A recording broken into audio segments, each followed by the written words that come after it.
చల్లా వరుణ్ గారితో పాటు ఉన్నాము. వరుణ్ గారు రాజకీయాల్లో అంటే పవన్ కళ్యాణ్ దగ్గరగా చూసినవారు రాజకీయాల్లోకి ఎక్కువ వచ్చారు, జనసేన పార్టీలో ఎక్కువ వచ్చారు. ఆయన మీద ఉన్న అభిమానంతో కర్నూలు జిల్లాలో జనసేన పార్టీ అభివృద్ధికి ఎంతో ప్రయత్నం చేశారు. దానికి తగిన గౌరవం మీకు లభించిందని మీరు భావిస్తున్నారా? మా లక్ష్యం అంతా పార్టీ మమ్మల్ని గౌరవించిందా? ప్రస్తుత ఎమ్మెల్యే జయనాగేశ్వర రెడ్డి కూటమి పార్టీ నాయకులను కలుపుకోపోవడం లేదు అనే విమర్శలు ఒకటి వస్తున్నాయి.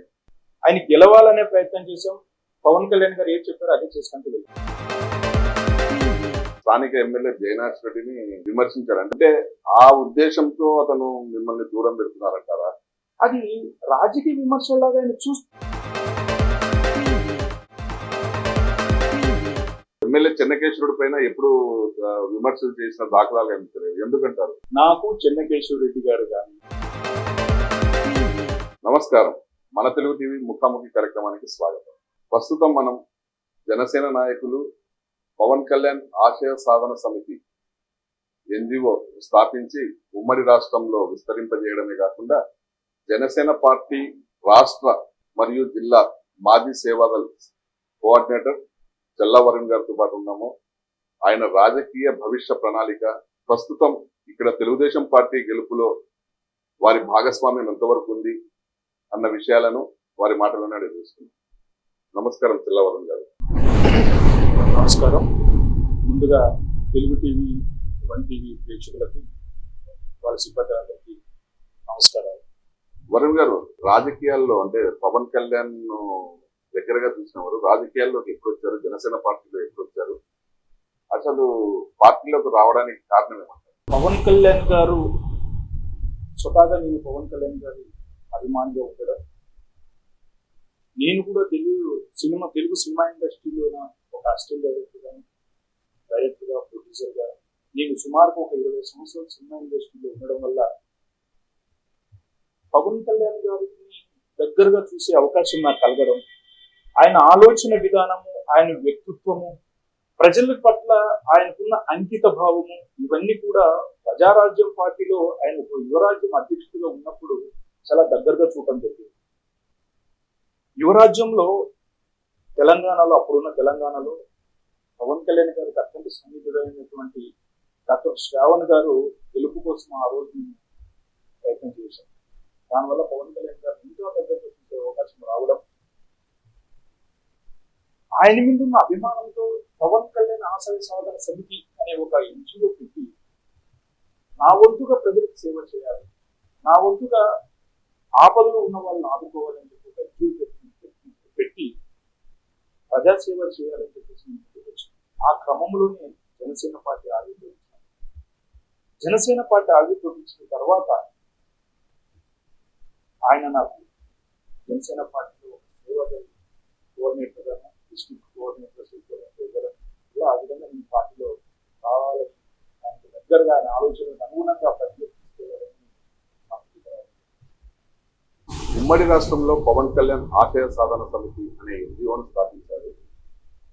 రాష్ట్ర వ్యాప్తంగా దాన్ని విస్తరింపజేశారు. అంటే ఆశయ సాధన సమితి ద్వారా ఎలాంటి సేవా కార్యక్రమాలు నిర్వహించారు, దాని గురించి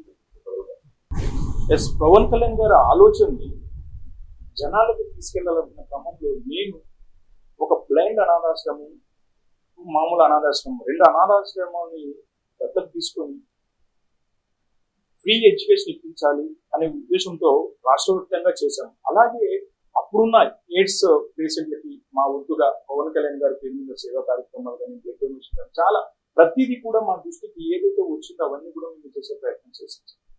దాంట్లో భాగంగానే మన ఎమిగనూరుకి కూడా మనం చేయాలి అనే ఆలోచనతో వచ్చి ఎమిగనూరులో కూడా ఎవరు గుర్తించలేని వ్యక్తులు, అంటే ఈ దేశానికి సేవ చేసిన వ్యక్తులు మిలిటరీ జవాన్స్, వాళ్ళ సర్వీస్ అయిపోయిన తర్వాత వాళ్ళు ఎక్కడో ఒక ఎస్బీఐ బ్యాంక్ దగ్గర ఒక సెక్యూరిటీ గార్డ్గా పనిచేస్తారు.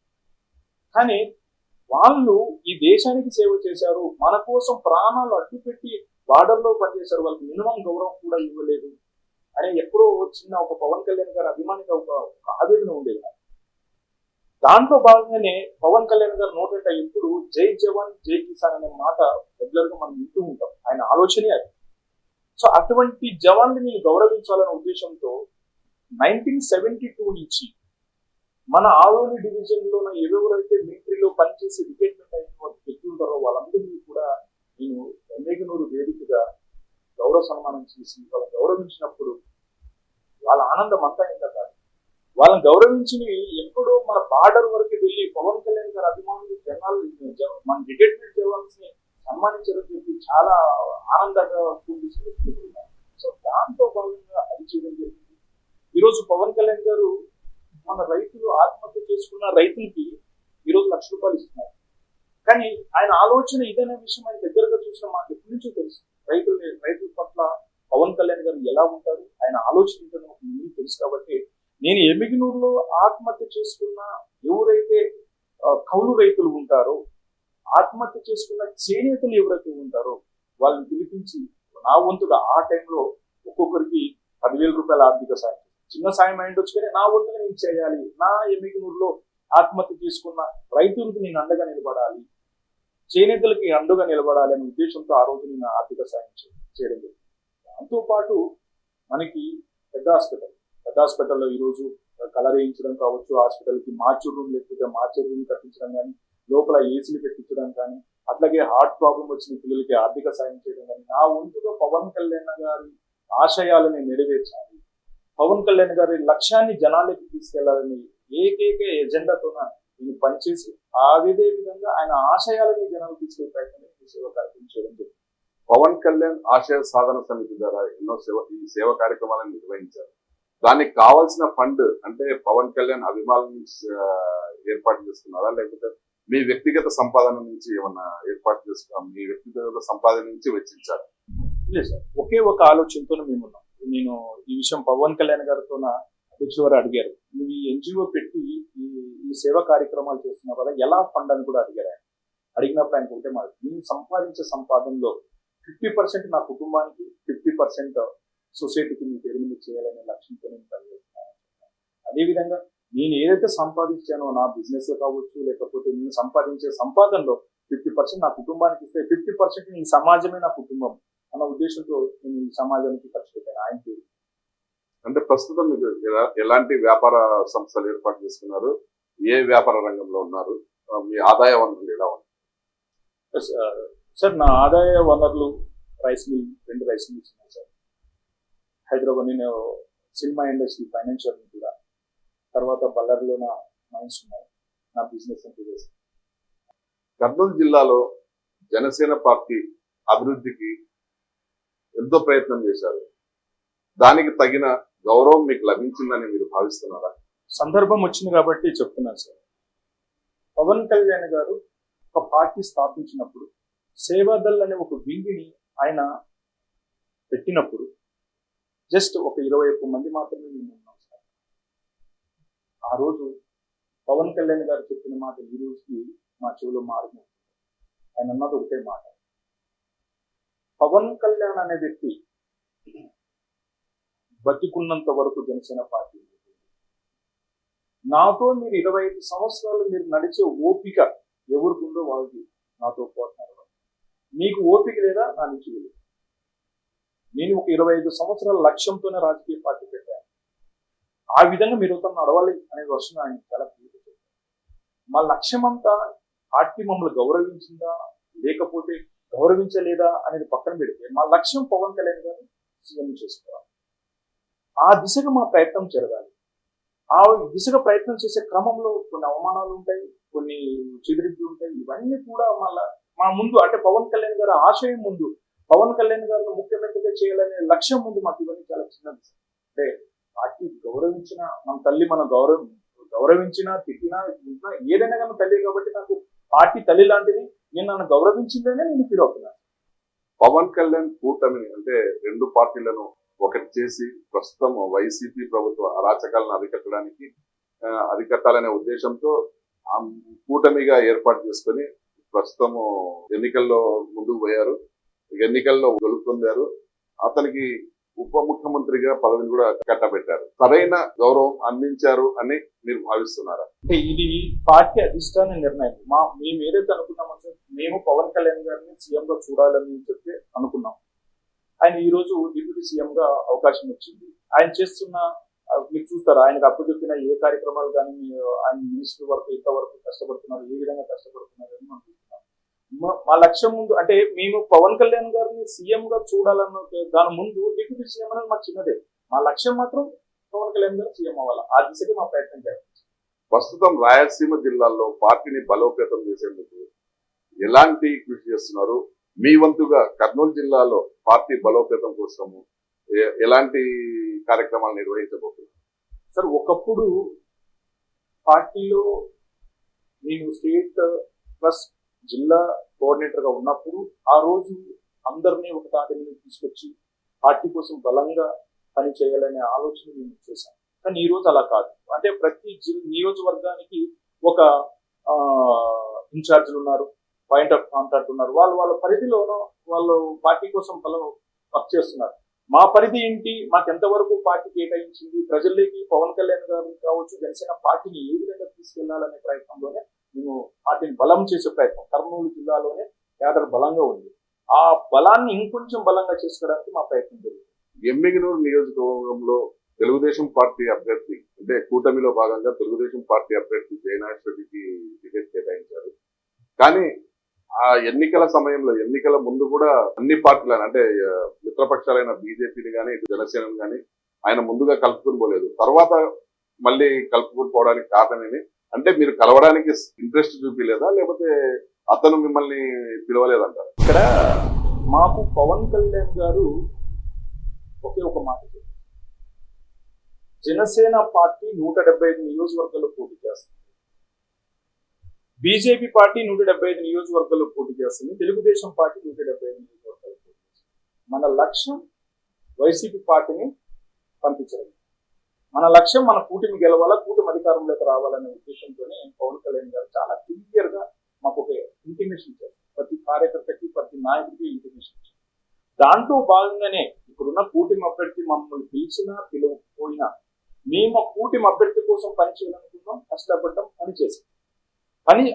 పని చేసిన తర్వాత దానికి ముందు ఆయన ఎందుకు కలుపుకోలేదు, దాని తర్వాత ఎందుకు చివరిలో ఎందుకు పిలిచాడనేది మరి ఆయన వ్యక్తిగత నిర్ణయం. మేమైతే మాత్రం నిరంతరం పవన్ కళ్యాణ్ గారి మాటని తూచా తప్పకుండా అభ్యర్థి గెలుపు కోసం పనిచేశాం. ప్రస్తుత ఎమ్మెల్యే జయనాథ్ రెడ్డి గెలుపు కోసం జనసేన పార్టీ పరంగా మీ వంతుగా ఎంతో కృషి చేశారు. ఆయన గెలుపు కోసం ఆయన ఎన్నికల్లో 15,000 పైచిలకు ఓట్లతో గెలుపొందారు. కానీ ఎన్నికల తర్వాత కూటమి అభ్యర్థులను అంటే కూటమి పార్టీ నాయకులను కలుపుకోపోవడం లేదు అనే విమర్శలు ఒకటి వస్తున్నాయి.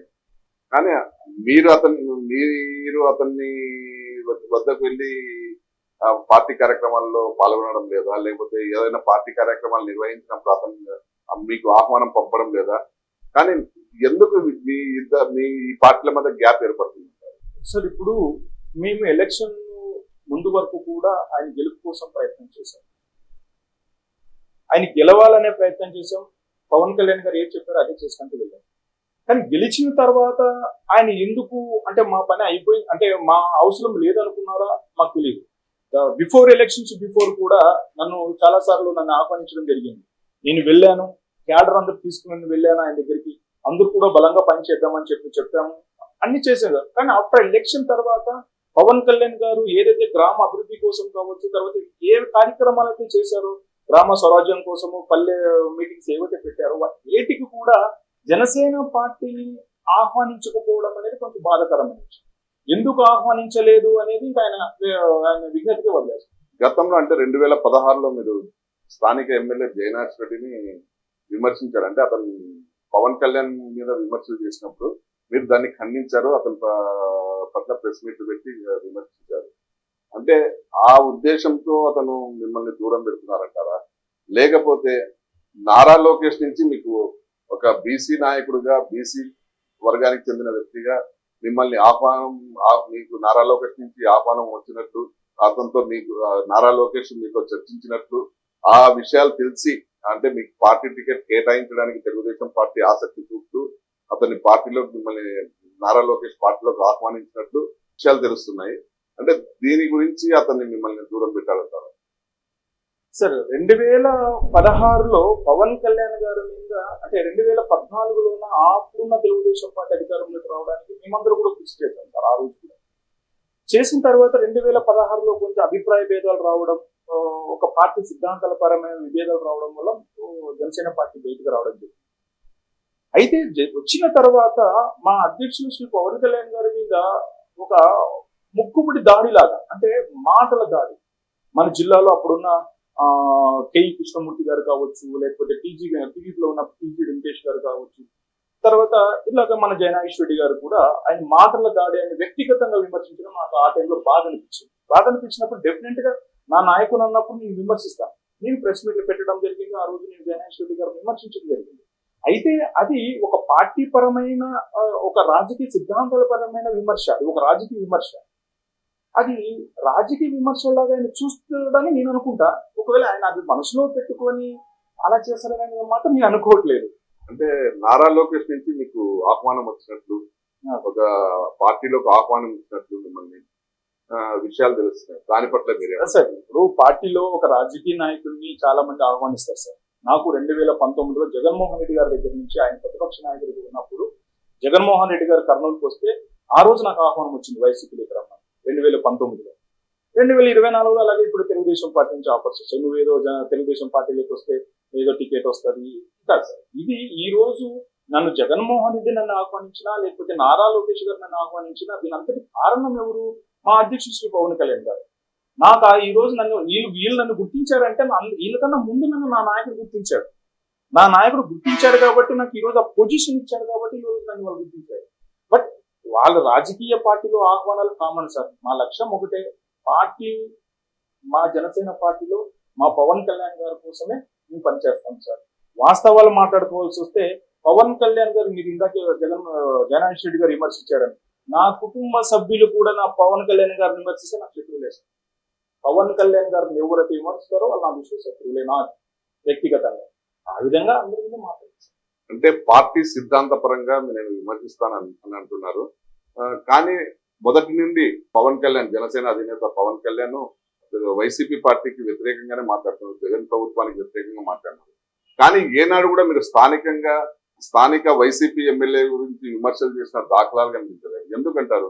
అదే జయనాగేశ్వరుడి పైన విమర్శలు గుర్తించారు, కానీ ఎమ్మెల్యే చెన్నకేశ్వరుడి పైన ఎప్పుడు విమర్శలు చేసిన దాఖలాలు కనిపించలేదు. ఎందుకంటారు? లేదు సార్, ఇక్కడ ఒకటే లాజిక్ సార్. నాకు చెన్నకేశ్వర రెడ్డి గారు కానీ, పివి మోహన్ రెడ్డి గారు కానీ, వీళ్ళిద్దరికి నేను ఏకలవ్య శిశువుని సార్. నాకు వ్యక్తిగతంగా బివి మోహన్ రెడ్డి గారితో నాకు పరిచయం ఉంది. ఆ విషయం జయనాగేశ్వర రెడ్డి గారికి కూడా తెలుసు. ఇంకా కేశవ రెడ్డి గారు అంటారా, ఆయనకి నేను మళ్ళీ చెప్తున్నా, నేను ఏకలవ్య శిశువుని. నేను ఆయన చూస్తూ పెరిగాను, ఆయన రాజకీయాలు చూస్తూ పెరిగాను ఇక్కడ ఎన్నికలలో. అలాంటప్పుడు పవన్ కళ్యాణ్ గారిని ఎప్పుడు కూడా ఈ రోజు వరకు కూడా కేశవ రెడ్డి గారు కానీ, లేకపోతే వాళ్ళ పార్టీ నాయకులు, అంటే స్థానికంగా ఉన్న నాయకులు ఎప్పుడు కూడా పవన్ కళ్యాణ్ గారిని జనసేన పార్టీ విమర్శించలేనప్పుడు నేను ఎలా విమర్శిస్తాను?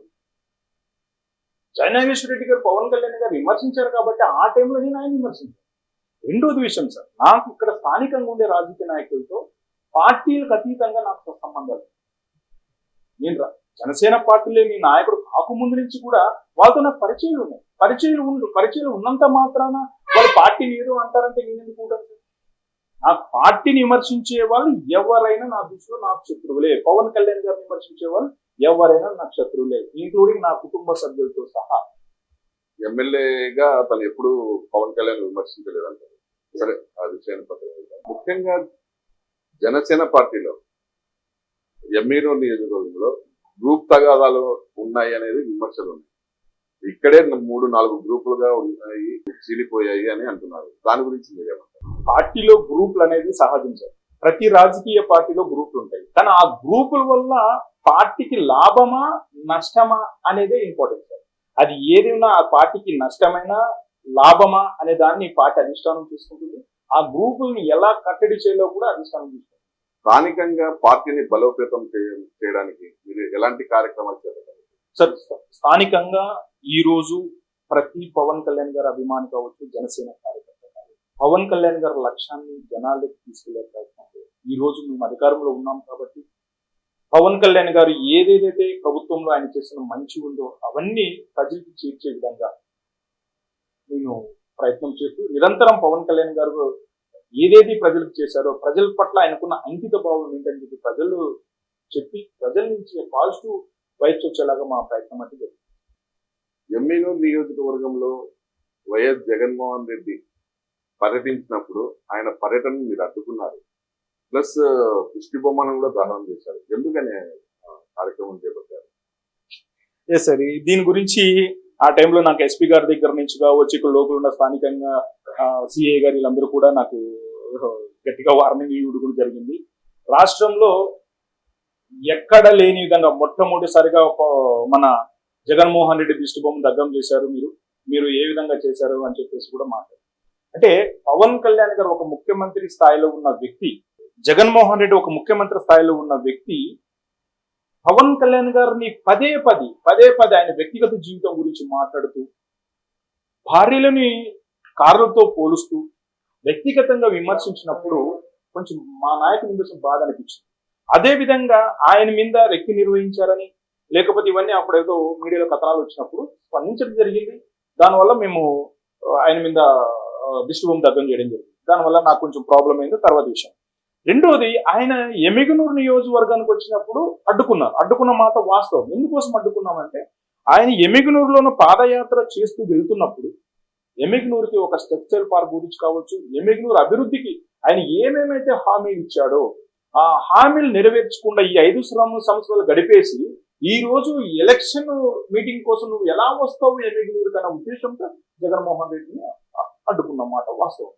రాజకీయ రంగంలో గతంలో ఓన్లీ రాజకీయ విమర్శలే ఉండేవి, కానీ ఈ మధ్య కాలంలో ఇటీవల కాలంలో వ్యక్తిగత విమర్శలు ఎక్కువయ్యాయి. కుటుంబ సభ్యులను విమర్శించడం, ఈ సంస్కృతి సరైనదంటారా? అంటే ఒక సామాన్యుడిగా మీరు చెప్పండి. సరే, ఇప్పుడు ఎంతో కొంత రాజకీయ అనుభవము, రాజకీయంగా నాలెడ్జ్ ఉండి మాట్లాడే వ్యక్తులకు అందరికీ తెలుసు. నేను కూడా రాజశేఖర రెడ్డి గారు ముఖ్యమంత్రిగా ఉన్నప్పుడు కావచ్చు, ప్రతిపక్ష నాయకుడిగా ఉన్నప్పుడు కావచ్చు, చంద్రబాబు నాయుడు గారు ముఖ్యమంత్రిగా ఉన్నప్పుడు, ప్రతిపక్ష నాయకుడు ఉన్నప్పుడు ఎన్నోసార్లు అసెంబ్లీకి వెళ్ళి అసెంబ్లీ సమావేశాలు ఆ రోజు విధానాల పరమైన చర్చ ఉండేది అసెంబ్లీలో. రెండోది, ప్రజలకు మనం ఏం చేస్తున్నాం, ప్రజలకి మనము ఏ విధంగా చేస్తే ప్రజలు లబ్ధి పొందుతారు అనే ఆలోచన ఉండేది అసెంబ్లీలో. కొంతమంది అంటే జగన్మోహన్ రెడ్డి గారు ఎప్పుడైతే అసెంబ్లీలో అడుగు పెట్టాడో ఆ రోజు నుంచే వ్యక్తిగత దూషణ మొదలైనది. కావాలంటే మీరు రికార్డు చూసుకోండి.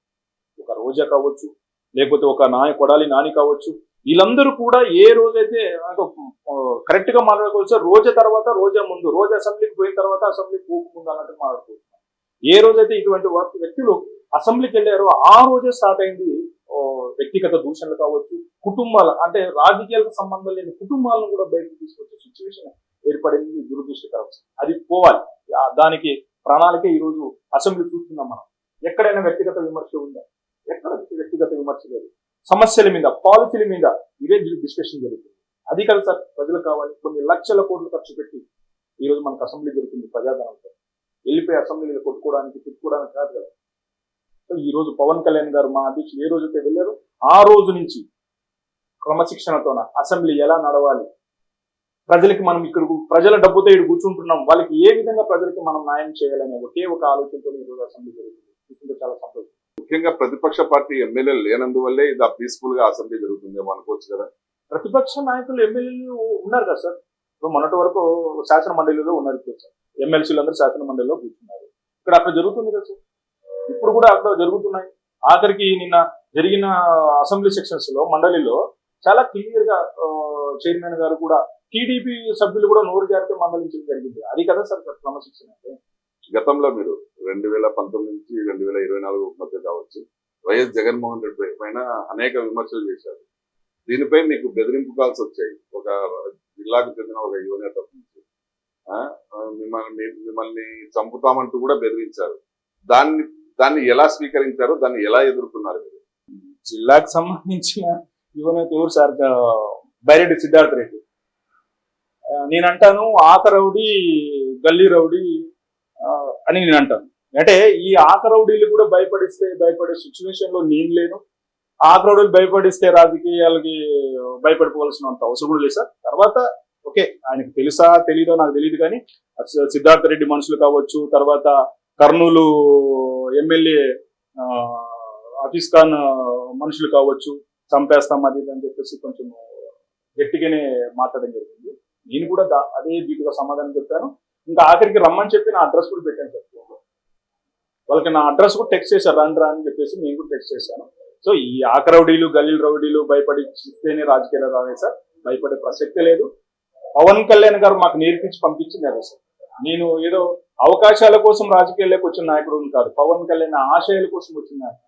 నేను సేవాదల్ కోఆర్డినేటర్ గా చేశాను. నా లక్ష్యం పార్టీని సేవ్ చేసుకోవడం. ఆ క్రమంలో నా నాయకుని తిట్టినప్పుడు బరాబర్ తింటాం సార్, దాంట్లో ఎటువంటి డౌటే లేదు. జనరల్ గా రాష్ట్ర ముఖ్యమంత్రి నారా చంద్రబాబు నాయుడుతో పాటు పవన్ ఉప ముఖ్యమంత్రిగా బెల్ట్ షాపుల నిర్వహణ పట్ల తీవ్రంగా వ్యతిరేకిస్తున్నారు. ఎవరైనా కూడా దాన్ని బెల్ట్ షాప్ నిర్వహించే వారి పట్ల చట్టపరంగా చర్యలు తీసుకుంటామంటున్నారు. కానీ ఇక్కడ మీ జనసేన నాయకుడికే చెందిన ఒక వ్యక్తి బెల్ట్ షాప్ నిర్వహించడంపై మీరేమంటారు? నేను చూశాను జనసేన మండల కన్వీనర్ అని చెప్పేసి ఏదో నేను పేపర్ లో చూశాను. మా జనసేన పార్టీ మండల అధ్యక్షుడు అని చెప్పేసి పేపర్ లో రావడం ఇవన్నీ చూసారు సార్. అదే అతను మండల అధ్యక్షుడు కానే కాదు, ఆయన సొంతంగా ప్రకటించుకున్న పదవులు తప్ప ఇది పార్టీ ఇచ్చిన పదవులు కాదు. ఆయన మా పార్టీలో ఒక సాధారణమైన కార్యకర్త తప్ప ఆయన ఇటువంటి పదవులు కానీ ఏమి కానీ లేదు సార్. అంటే మీ రాజకీయ భవిష్య ప్రణాళిక ఏముంది? దాన్ని మీ అధ్యక్షుల వారిపైనే వదిలేశారంటారు సార్. పవన్ కళ్యాణ్ గారు నేను కలిసినప్పుడు కావచ్చు, తర్వాత మేము రెగ్యులర్ గా ఆయన పార్టీ పెట్టినప్పటి నుంచి కానీ ఒకే ఒక మాట అధ్యక్షుడు వారు నన్ను అడిగారు సార్, నీ రాజకీయ లక్ష్యం ఏంటి, నువ్వు ఏం కావాలనుకుంటున్నావు అనే మాట ఒక అధ్యక్షుడిగా నన్ను అడిగినప్పుడు నేను చాలా గర్వంగా ఫీల్ అయ్యాను. ఆ రోజు నేను అధ్యక్షుల వారికి చెప్పిన మాట ఒకటి సార్, కనీసం ఒక గ్రామానికి సర్పంచ్ అవ్వాలనే కోరిక కూడా నాకు లేదు, మిమ్మల్ని ముఖ్యమంత్రిగా చూడాలనే ఆశ తప్ప అన్నప్పుడు ఆయన అన్నాడు, నీకు ఏమి చేయాలో నాకు తెలుసు అనే మాట ఆ రోజు అధ్యక్షుల వారు మాట్లాడారు. సో అందువల్ల నా రాజకీయ భవిష్యత్తు అనేది నా అధ్యక్షుల వారి చేతిలోనే ఉంది. నన్ను ఏమి చేయాలి, ఎలా చేయాలనేది ఆయన. 2019 సీట్ల పంపకాల్లో కూడా జనసేన అధ్యక్షుడు పవన్ కళ్యాణ్, వ్యవస్థాపకులు అధ్యక్షులు రాంగ్ స్టెప్ వేశారు. దానివల్లే కేవలం ఒక్క సీట్తో మాత్రమే గెలవగలిగారు అనే విమర్శలు ఉన్నాయి. అందులో భాగంగానే ఎమ్మినూరు నియోజకవర్గంలో కూడా రాంగ్ స్టెప్ వేసి మీకు సీట్ ఇవ్వకుండా వేరే వాళ్ళకి కేటాయించడం పట్ల మీరేమంటారు? 2019లో నాకు అప్పుడున్న మా పార్టీ జనరల్ సెక్రటరీ తోట చంద్రశేఖర్ గారు ఎమ్మిగనూరు నుంచి పోటీ చేయమని నన్ను ఆదేశించారు. కాకపోతే ఆ టైంలో ఎలక్షన్ ఒక 15 రోజులు మాత్రమే ఉంది. మేము ఇక్కడ పోటీ చేసుకుంటా మేము కూర్చుంటే, పోటీ చేసి ఇక్కడ ఎలక్షన్ దాంట్లో మేముంటే, మా అధ్యక్షుడు శ్రీ పవన్ కళ్యాణ్ గారు 2 దగ్గర పోటీ చేస్తున్నారు. అక్కడ ఎవరు ఏ కార్యకర్తలు పనిచేయాలి అనే ఆలోచనతో ఆ రోజు మేమేదైతే పవన్ కళ్యాణ్ ఆశయ సాధన సమితి ఎన్జిఓ కానీ, లేకపోతే అప్పుడున్న సేవాదళ కోఆర్డినేటర్ నేను ఉన్నాను కాబట్టి ఆ రోజు మేము భీమవరం గాజువాకలో ప్రచారం చేసుకోవాలి, ఇంటింటికి తిరగాలి, ఆయన గెలిపించుకోవాలనుకున్న క్రమంలో నాకు ఎమ్మెనూరు సీటు నేను వద్దని చెప్పడం జరిగింది అధిష్టానం తప్ప. అధిష్టానం నన్నే పోటీ చేయమని చెప్పి అదే నేను వద్దనుకున్నాను. ప్రస్తుతం అనేక మంది కార్పొరేట్ పదవులు కూడా రాష్ట్ర ముఖ్యమంత్రి ప్రకటించారు. అందులో భాగంగా ఎమ్మిగనూరులో గత జనసేన పార్టీ స్థాపించబడకపోవడం నుండి పవన్ కళ్యాణ్ ఆశయ సాధన సమితి పేరు మీద ఎన్నో సేవా కార్యక్రమాలు నిర్వహిస్తూ, ప్లస్ జనసేన పార్టీ ఏర్పాటైన తర్వాత ఆ పార్టీ బలోపేతం కోసం ఎంతో కృషి చేశారు. కానీ తగిన ప్రాధాన్యత లభించలేదు, మీకు ఎలాంటి పదవి ఇవ్వలేదు, దాంతో కొద్దిగా మనస్తాపం చెందారనే విమర్శలు కూడా ఉన్నాయి. దాని పట్ల మీరేమంటారు? మనస్తాపం చెందడం అనేది ఏం లేదు సార్. ఒకటైతే క్లియర్, పార్టీలో స్ట్రక్చర్ మారినప్పుడు కావచ్చు, మనుషులు లీడర్స్ వచ్చే కొద్దీ పార్టీ బలపడుతుంది. బలపడుతున్నప్పుడు మొదటి నుంచి మనమే ఉన్నాము, మనమే పనిచేస్తామంటే మనకన్నా బలమైన లీడర్స్ వచ్చినప్పుడు పార్టీలో స్ట్రెంత్ అని పెరుగుతుంటారు. 2019 నుంచి కావచ్చు, పార్టీ పెట్టినప్పటి నుంచి కానీ నాకు ఇచ్చే గౌరవం నాకు పార్టీ నాకు ఇచ్చింది, ఈ స్థాయిలో నిలబెట్టింది. ఈరోజు కార్పొరేట్ పదవులు ఉన్న మనకు వస్తాయా రావా అనేది కాదు. కార్పొరేట్ పదవి నేను వద్దనే నేను పార్టీకి చెప్తాను. నాకు పార్టీకి సేవ చేసుకునే పదవి ఇమ్మని చెప్తాను. ఇప్పటికి కూడా నాకు నామినేట్ పదవులు లేకపోతే ఇంకోటి నేను పార్టీని ఎప్పుడు అడగలేదంటే అడగను కూడా. నాకు ఏమి ఇవ్వాలి, ఏమి చేయాలనేది అధిష్టానం తెలుసు, అధ్యక్షుడు శ్రీ పవన్ కళ్యాణ్ గారికి తెలుసు. నేను ఎట్టి పరిస్థితుల్లో నేను పార్టీకి పని చేస్తాను, పని చేసే పదవి కావాలని కోరుతున్నాను తప్ప నేను ఎప్పుడు కూడా నామినేట్ పదవులు మాత్రం నేను ఆశించలేదు. ఉత్తర కోస్తా రాష్ట్రాల్లో పార్టీ ఎంతో బలపడింది. దాదాపు 21 స్థానాల్లో పోటీ చేసి 21 స్థానాలను గెలుపొందారు. అదే విధంగా రాయలసీమ జిల్లాల్లో కూడా పార్టీ బలోపేతం కోసం రాయలసీమ నాయకులతో ప్రత్యేకంగా సమావేశం ఏర్పాటు చేసుకొని పార్టీ బలోపేతం కోసం ఏరియా నాయకులతో సమావేశం ఏర్పాటు చేసుకొని ఏమైనా సమావేశాలు నిర్వహించారంటారా మీ అధినాయకుడు ఉప ముఖ్యమంత్రి పవన్ కళ్యాణ్ గారు? రెగ్యులర్ గా పార్టీలో మా పార్టీ నాయకులు గౌరవనీయులు ఎమ్మెల్సీ శ్రీ హరిప్రసాద్ గారు, అట్లాగే మా నాదెండ్ల మనోహర్ గారు ఎప్పుడు కూడా నిరంతరం మా రాయలసీమకు సంబంధించిన ప్రతి నాయకులతో ఇంటరాక్ట్ అవుతూ ఉంటారు. సమయం దొరికినప్పుడల్లా కూడా అధ్యక్షుల గారు కూడా రాయలసీమని ఇప్పుడు టార్గెట్ రాయలసీమలో ఉన్న 4 జిల్లాల్లో పార్టీని బలోపేతం దిశగా ప్రయత్నం చేయాలనేది నిరంతరం ప్రజలకు అందుబాటులో ఉండేట్టుగా నాయకులకు అందుబాటులో ఉండే నాయకులు కావాలనే ఉద్దేశంతో సార్ రెగ్యులర్ గా వర్క్షాప్ నిర్వహించడం జరిగింది. ప్రత్యేకంగా దీని మీద దృష్టి మా గౌరవనీయుల ఎమ్మెల్సీ హరిప్రసాద్ గారు, నాదెండ్ల మనోహర్ సార్ గారు కంపల్సరీగా రాయలసీమ మీద ఫోకస్ చేశారు. రెగ్యులర్ గా అదే పనిలో ఉన్నారండి. త్వరలోనే రాయలసీమ 4 జిల్లాలో బలమైన నాయకులతో కూడిన పార్టీని చూస్తారు. ఎమ్మిగనూరు నియోజకవర్గంలో రాబో కాలంలో జనసేన పార్టీలో ఒక ఆర్థిక నైపుష్టి, ప్రజాబలం కలిగిన వ్యక్తి ఎవరైనా వస్తే మీరు అతనికి సపోర్ట్ గా నిలబడతారా, లేకపోతే వ్యతిరేకిస్తారా? నేను 2019లోనే ఈరోజు ఒక జిల్లా ఎంపీగా పనిచేసిన వ్యక్తిని ఆ రోజు ఎమ్మిగనూరు నుంచి నేను ఆహ్వానించలేదు. అట్లాగే ఇక్కడ స్థానికంగా ఒక బలమైన బీసీ సామాజిక వర్గానికి సంబంధించిన నాయకులు కూడా ఆ రోజు నేనే పార్టీలోకి ఆహ్వానించడం జరిగింది, నాకన్నా బలమైన వ్యక్తి అనే ఉద్దేశంతో. సేమ్ టైం ఎంతో కొంత క్యాడర్ రావాలని చెప్పేసి ఆ రోజు ఆల్ఫ్రెడ్ రాజు లాంటి ఒక సొసైటీలో ఎంతో కొంత సేవ చేసిన వ్యక్తి కావచ్చు, అలాగే యూత్ లో బలమైన నాయకుడిగా ఉన్నటువంటి బందే నవాజుని కావచ్చు, వీళ్ళందరినీ కూడా పార్టీలోకి ఆహ్వానించడం జరిగింది. కారణం మేము పార్టీ బలం అవ్వాలి, నేను మన వ్యక్తి బలం కాకుండా పార్టీ బలం అవ్వాలనేది నా ఆలోచన. దాంట్లోన రేపు ఆర్థికంగా మాకన్నా బలంగా ఉండి మాకన్నా గట్టిగా జనాల్లోన ఆయనకి బలం ఉన్న వ్యక్తి, జనాదరణ కలిగి అలాగే అన్ని రకాలుగా ఉన్న వ్యక్తి వస్తే సంతోషం, అంతకన్నా కావాల్సింది ఏముంది, డెఫినెట్ గా సపోర్ట్ చేస్తాం. మా అధిష్టాన నిర్ణయమే మా నిర్ణయం. 2019లో స్థానికంగా స్థానికంగా సమాజ సేవా కార్యక్రమాలు చేపట్టే ఒక వ్యక్తి అంటే ఎన్జిఓ వ్యవస్థాపకులు అతను ఆల్ఫ్రెడ్ రాజు గారు జనసేన పార్టీలో చేశారు. ఆయన కూడా టికెట్ ఆశించారు, కానీ ఆయన్ను టికెట్ ఎందుకు ఇవ్వలేదంటారు? అంటే ఇక్కడ పార్టీ ఇది అధిష్టానం నిర్ణయించారు. ఇప్పుడు పార్టీలోకి వచ్చినప్పుడు ఏం ఆశించకుండా వచ్చాం, ఆ రోజు పార్టీలోకి జాయిన్ అయ్యేటప్పుడు మీరు ఏం ఎక్స్పెక్ట్ చేయకుండా అయితేనే పార్టీలోకి రండి ఆహ్వానించాను. వచ్చిన తర్వాత టికెట్ ఆశించడం అనేది కరెక్ట్ కాదు కదా. అధిష్టానం ఏ నిర్ణయం చేస్తే ఆ నిర్ణయం కట్టుబడి ఉండాలి. వాళ్ళు ఎక్స్పెక్ట్ చేసి అంటే నా దగ్గర చెప్పిన మాట ప్రకారం అంటే ఏమీ ఆశించకుండా మీరు టికెట్ హామీ ఇవ్వలేదు, వచ్చారు పార్టీలో పని చేస్తామన్నారు, వచ్చిన తర్వాత టికెట్ ఎక్స్పెక్ట్ చేశారు. ఒక 2 నెలల ముందు కానీ 6 నెలల ముందు కానీ పార్టీలోకి వచ్చి టికెట్ ఆశించడం అనేది ఎక్కడ దాకా కరెక్ట్? ఒకవేళ సుదీర్ఘంగా ఒక ప్రయాణం చేసి ఉంటే పార్టీలోన ఆ రోజు ఉన్న కొన్ని కారణాల వల్ల నేను అధిష్టానానికి నేను చెప్పాను, నాకు టికెట్ వద్దనుకున్నప్పుడు ఇక్కడ పేర్లు అడిగినప్పుడు బందే నవాజ్ గారి పేరు, ఆల్ఫ్రెడ్ రాజు గారి పేరు నేను ఇవ్వడం జరిగింది అధిష్టానానికి ఉన్న లీడర్స్ లో అని. కాకపోతే ఆ రోజు కుల సమీకరణలో కావచ్చు, లేకపోతే ఏవైతే మన పార్టీకి 9 సీట్లు కేటాయించడం జరిగింది. ఆ రోజు సిపిఎం సిపిఐ పార్టీతో పాటు మన 14 నియోజకవర్గాల్లో 9 సీట్లు మనకు కేటాయించడం జరిగింది. అప్పుడున్న మహిళా కోటలో రేఖా జవాజీ గారిని ఎక్కడో ఒక దగ్గర ఆవిడకి టికెట్ ఇవ్వాలి కాబట్టి ఆ రోజు ఇవ్వడం జరిగింది.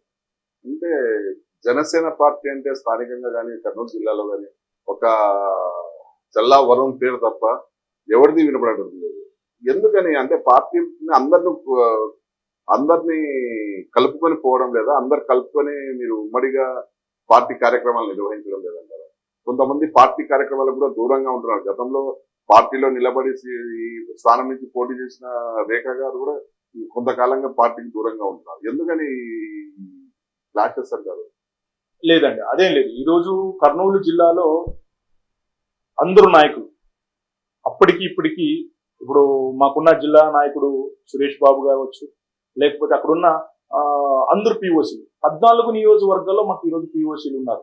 పార్టీకి నిరంతరం ప్రజల్లో ఉంటుంది, అందరూ పార్టీకి దగ్గరగానే ఉన్నారు. కాకపోతే ఈరోజు మేము అధికారంలో ఉన్నాము, అధికార పార్టీలో మేము భాగస్వాములుగా ఉన్నాం కాబట్టి ప్రభుత్వం మాదే. మా ఉన్నప్పుడు మేము వచ్చి ఏ కార్యక్రమాలు చేయడానికి కూడా మాకు అవకాశం లేదు.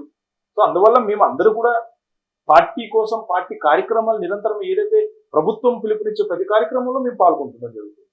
గతంలో కూడా ఒక విమర్శలు అంటే బయటికి కొన్ని ఆరోపణలు వచ్చినాయి. అంటే ఆరోపణలుగా మీ పైన చల్లా వరుణ్ పార్టీ చేంజ్ అవుతున్నారు, భవిష్యత్తులో కూడా అంటే జనసేన పార్టీ నుంచి సరైన ఆదరణ లభించకపోతే పార్టీ మారే అవకాశాలు ఉన్నాయనే బయట టాక్ వస్తుంది. దాని గురించి మీరేమంటారు? లేదు లేదు సార్, ఎప్పటికీ కూడా నాకు రాజకీయ భవిష్యత్తు ఇచ్చిందే జనసేన పార్టీ. నా మొదటడుగు జనసేనతోనే, నా చివరడుగు జనసేనతోనే. మేము వచ్చింది పవన్ కళ్యాణ్ గారిని ముఖ్యమంత్రిగా చూడాలి, ఈ రాష్ట్రంలో బడుగు బలహీన వర్గాలకి రాజధికారికి రావాలి, ఏదైతే ఒక పేదవాడికి అండగా నిలబడాలి అనే ఆలోచనతో ఆయన గొప్ప ఆలోచనతో పార్టీ స్థాపించడం జరిగింది. ఆ రోజు ఆయనతో మొదటడుగు వేసాం. మా చివరడుగు కూడా జనసేన పార్టీ మా పవన్ కళ్యాణ్ గారితో ఉంటుంది తప్ప మిగిలిన రాజకీయ పార్టీలతో జాయిన్ అయ్యే ప్రసక్తే లేదు. మా మొదటి అడుగు పవన్ కళ్యాణ్ గారితో, మా చివరి అడుగు కూడా పవన్ కళ్యాణ్ గారితో. మీ రాజకీయ నేపథ్యం అటు పెడితే తర్వాత మీ సినీ రంగ ప్రవేశం ఎలా జరిగింది? అసలు ఆ సినీ రంగంలోకి వెళ్ళాలని ఇంట్రెస్ట్ ఎలా కలిగింది? మీ అడుగు ఏ విధంగా పడింది? సినీ రంగంలో మొదటి నుంచి కూడా కళారంగం అంటే ఇంట్రెస్ట్గా ఉండేది. అప్పుడు మా గురువు గారు విద్యాసాగర్ రెడ్డి, అంటే సాగర్ గారు అని పిలుస్తారు, ఆయన దగ్గర నేను అసిస్టెంట్ డైరెక్టర్గా జాయిన్ అవ్వడం జరిగింది. అంటే మన జిల్లా నుంచి జి నాగేశ్వర రెడ్డి గారు కూడుమూరు, నేను ఇద్దరం కూడా, మా ఇద్దరి గురువు కూడా మా సాగర్ గారు. ఆయనతోనే నాకు నా ప్రయాణం స్టార్ట్ అయింది. అక్కడికి వెళ్ళిన తర్వాత సినీ రంగంలో నాకు మెగా కంపౌండ్లోనే, చిరంజీవి గారి కంపౌండ్లోనే నేను ఒక వ్యక్తిగా పెరిగాను. ఆ విధంగానే నాకు మెగా ఫ్యామిలీతో ఎక్కువ సంబంధాలు ఉండడం వల్ల నా రాజకీయ భవిష్యత్తు కావచ్చు, నా సినీ భవిష్యత్తు కావచ్చు, మొత్తం కూడా మెగా కంపౌండ్ కింద తిరిగి. చివరిగా మీ రాజకీయ భవిష్య ప్రణాళిక గురించి ఒక మాట. పవన్ కళ్యాణ్ గారి చేతిలో ఉంది నా జీవితం, నా రాజకీయ భవిష్యత్తు అంతే. ఓకే వరుణ్ గారు, రాబో కాలంలో మంచి రాజకీయ భవిష్యత్తును ప్రసాదించాలని ఆ భగవంతుని ప్రార్థిస్తూ సెలవు తీసుకుంటున్నాను. నమస్కారం. నమస్కారం.